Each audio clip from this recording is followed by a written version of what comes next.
جب حضرت ذوالقرنین اس قوم کے قریب پہنچتے ہیں تو جب ان سے بات کرتے ہیں حضرت ذوالقرنین کو ان کی سمجھ نہیں آتی اور اس قوم کی بات حضرت ذوالقرنین کو سمجھ نہیں آتی، یعنی کہ اپنے باتیں بھی آپس میں کر رہے ہیں لیکن ایک دوسرے کی بات کو سمجھتے نہیں ہیں۔ وہ جب اپنے آپس میں باتیں کرتے ہیں تو ان کی بات مکمل نہیں ہوتی۔ اب دوسرے لوگ دیکھ رہے ہیں کہ یہ آپس میں باتیں تو کر رہے ہیں لیکن بات ختم نہیں ہو رہی۔ بالآخر کار ان میں سے ایک ایسا شخص آگے بڑھا تو وہ کہنے لگا، حضرت کیا ہوا؟ آپ اتنی دیر سے بات کر رہے ہیں، کیا بات مکمل نہیں ہو رہی؟ تو حضرت ذوالقرنین نے کہا، میں جو ان سے بات کرنا چاہتا ہوں ان کو سمجھ نہیں آتی، جو یہ کہنا چاہتے ہیں مجھے سمجھ نہیں آتی۔ تو وہ شخص کہتا ہے کہ حضرت آپ کھلے دل سے بات کریں، مجھے آپ کی بات بھی سمجھ آ رہی ہے اور ان کی بات بھی سمجھ آ رہی ہے، میں آپس میں ان دونوں کی ترجمانی کروں گا، آپ جو کہیں گے میں ان کی زبان میں ان کو سمجھا دوں گا، یہ قوم جو کہے گی میں ان کی زبان میں آپ کو سمجھا دوں گا۔ تو پھر اس ذوالقرنین بادشاہ، یہ جو پہاڑ کا درہ ہے نا، ایک پہاڑ اس طرف تھا ایک پہاڑ اس طرف تھا، اس پہاڑ کے درمیان ایک درہ ہے بہت بڑا، اس درے سے یہ یاجوج و ماجوج، جو میں آپ کو یعنی کہ میں اپنی موضوع کی طرف تاکہ آپ کو پتہ لگ جائے کہ یہ یاجوج ماجوج کیا ہے، کہاں تھے اور یہ ان کا کام کیا تھا۔ جس وقت یہ قوم سوال کرتی ہے حضرت ذوالقرنین کو، اپنی مظلومیت بیان کر رہی ہے، اپنا ظلم بیان کر رہی ہے، کیا کہ قوم حضرت ذوالقرنین کو یہ کہہ رہی ہے کہ یہ جو یاجوج ماجوج ہے نا، یہ ظالم قوم ہے، اور علماء فرماتے ہیں کہ یاجوج ماجوج یہ جو ہے نا، لیکن اتنے تیز، اتنے شرارتی، اتنے ظالم ہے گے کہ تہش نہش کر دیتے ہیں لوگوں کو، یعنی کہ قتل کر دیتے ہیں، ان کی فصلوں کو تباہ کر دیتے ہیں، اتنا یعنی کہ ان کے مال کو غصب کر دیتے ہیں۔ یہ اتنی خطرناک قوم تھی یاجوج ماجوج۔ جس وقت یہ قوم کہتی ہے کہ اے ذوالقرنین، ہم آپ کو ان قوم کے یاجوج ماجوج کے بارے میں بتاتے ہیں، یہ بہت ظالم ہے، ہم ان کے ظلم میں اتنے پس چکے ہیں، ہمارا اب جینا بہت مشکل ہو چکا ہے، تو اس لیے ہم چاہتے ہیں، ہمارے لیے کچھ کرنا چاہتے ہیں تو ہمیں اس قوم سے چھٹکارا دیجئے۔ تو پھر آگے قوم کیا کہتی ہے؟ یہ قوم کہتی ہے کہ حضرت آپ اگر ہم سے کچھ اب ہماری مدد کرنا چاہتے ہیں تو اس یاجوج ماجوج سے ہماری جان چھڑا دیجئے۔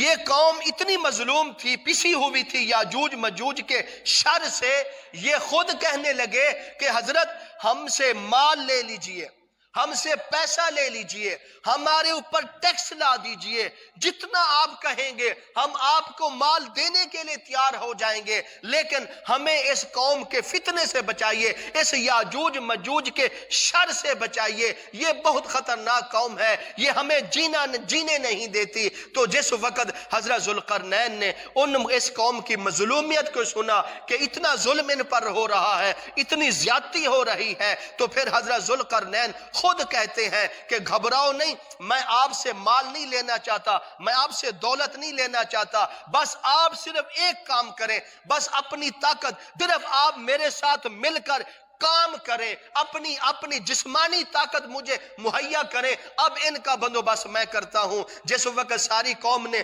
متفقہ فیصلہ کر لیا کہ ذوالقرنین ہم آپ کے ساتھ ہیں، جو کام ذمہ لگائیں گے ہم سب کریں گے، لیکن ہماری یہ شرط ہے کہ یاجوج ماجوج سے ہمیں بچایا جائے۔ تو اس کے بعد حضرت ذوالقرنین نے کیا کہا؟ فرمایا کہ آپ ایسا کریں کہ لوہے کے بڑے بڑے تخت لے کے آئیں۔